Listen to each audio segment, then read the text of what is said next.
बिस्मिल्लाहिर्रहमानिर्रहीम। अस्सलाम वालेकुम। आज मैं आपको स्पेशल आमलेट बनाना सिखाऊंगी। इसके लिए आपको चाहिए आधी छोटी बारीक कटी हुई प्याज, आधा टमाटर बारीक कटा हुआ, 2 अदद हरी मिर्चें बारीक कटी हुई, थोड़ा सा हरा धनिया। अगर आप लहसुन डालना चाहते हैं तो 1 जुआ लहसुन का बारीक काट कर वो भी डाल सकते हैं।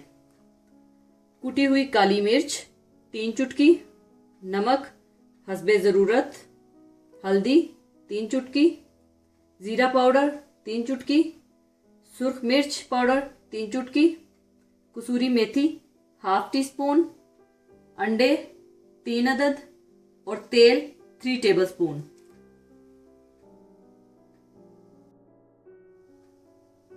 सबसे पहले आप एक बर्तन में प्याज, टमाटर, हरी मिर्च और हरा धनिया डाल लें।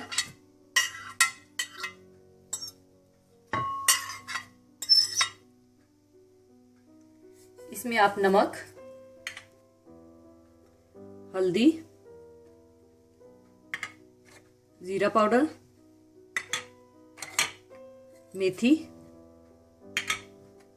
काली मिर्च, सुर्ख मिर्च,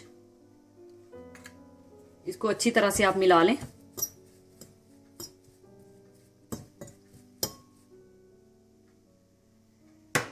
और साथ ही आप अंडे तोड़कर डाल दें।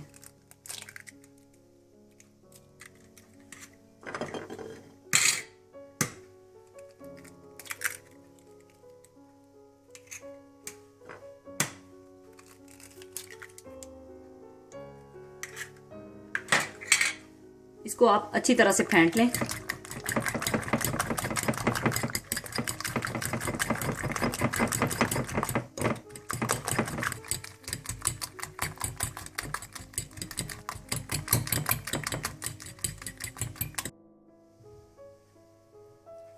इसके बाद आप तेल गरम कर लें।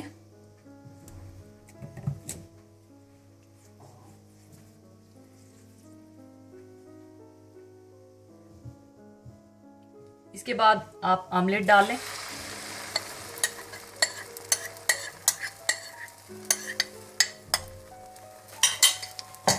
और इसको फैला लें।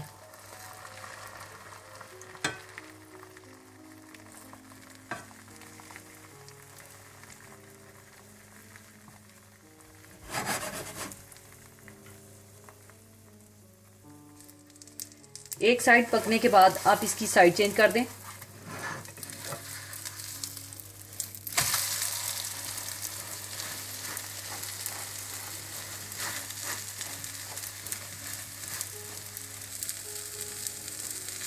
दूसरी साइड भी पकने के बाद आप इसे उतार लें।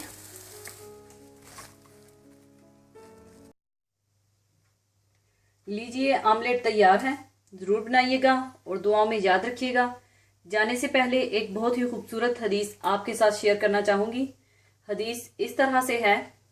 हज़रत उस्मान रज़ी अल्लाह ताला अन्हो से रवायत है कि रसूलुल्लाह सल्लल्लाहु अलैहि वसल्लम ने इरशाद फरमाया, जो मुसलमान आदमी फ़र्ज़ नमाज का वक्त आने पर अच्छी तरह वज़ू करे, फिर पूरे खुशू हुज़ू और अच्छे रुकू और सुजूद के साथ नमाज अदा करे, तो वो नमाज इसके वास्ते पिछले गुनाहों का कफ़ारा बन जाएगी जब तक कि वो किसी कबीरा गुनाह का मुर्तकिब ना हुआ हो, और इस नमाज की बरकत इसको हमेशा हमेशा हासिल होती रहेगी।